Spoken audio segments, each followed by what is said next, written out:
2025-2026 സാമ്പത്തിക വർഷത്തെ സംസ്ഥാന ബജറ്റിനെ പ്രതീക്ഷയോടെ സമീപിക്കുകയാണ് KSRTC. പലതരത്തിൽ പലപ്പോഴായി പ്രതിഷേധങ്ങൾ നടത്തിയിട്ടും ജീവനക്കാരുടെ പരാതികൾ തുടരുകയാണ്. പ്രതിസന്ധിക്കിടയിലും KSRTCയെ കരകയറ്റാനുള്ള പ്രഖ്യാപനങ്ങൾ ഇത്തവണ ബജറ്റിലുണ്ടാകുമോ?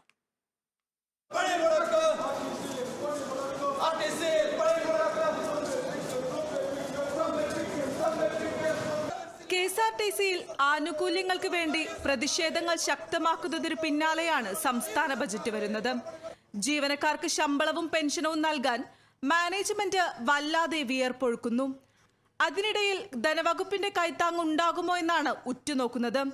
ഈ ബജറ്റ് പ്രഖ്യാപനത്തോടെ നിലവിലുള്ള ശമ്പള കുടിശ്ശിക ലഭിക്കുമെന്ന പ്രതീക്ഷയിലാണ് ജീവനക്കാർ.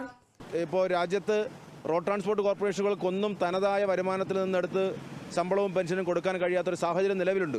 ഇപ്പോഴും 50 കോടി രൂപ ശമ്പളത്തിനും 75 കോടി രൂപ പെൻഷനും കൊടുക്കേണ്ടി വരുന്ന ഒരു ഗവൺമെൻറ് 125 കോടി രൂപ ഒരു മാസം കൊടുക്കേണ്ടി വരുന്ന സാഹചര്യം മുമ്പിലുള്ളപ്പോൾ അത് വർദ്ധിക്കുന്നതല്ലാതെ അതിനെ കുറച്ച് കൊണ്ടുവരിക എന്ന് പറയുന്നത് ഇനി എത്ര KSRTC റവന്യൂ വർദ്ധിച്ചാലും മറ്റ് എക്സ്പെൻഡിച്ചർ കൂടുന്നതിനനുസരിച്ച് ഗവൺമെൻറ് കോൺട്രിബ്യൂഷൻ കുറയ്ക്കാൻ പറ്റാത്തൊരു സാഹചര്യം നിലവിലുണ്ട്.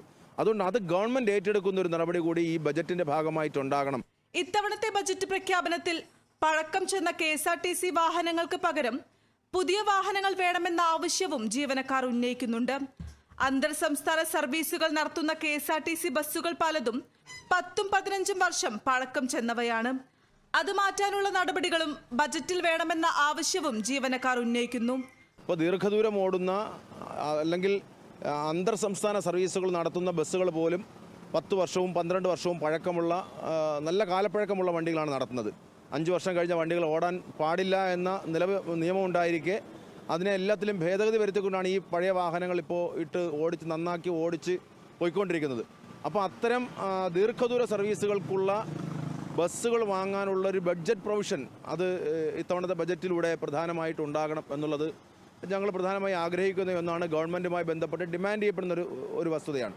കേരള ബജറ്റ് പ്രഖ്യാപിക്കുമ്പോൾ ഇനി KSRTCയിലെ പ്രശ്നങ്ങൾക്ക് പരിഹാരമാകുമോ എന്നതാണ് കണ്ടറിയേണ്ടത്. ക്യാമറമാൻ പോളിനൊപ്പം വിനയരാജ്, കേരള വിഷൻ ന്യൂസ്, തിരുവനന്തപുരം.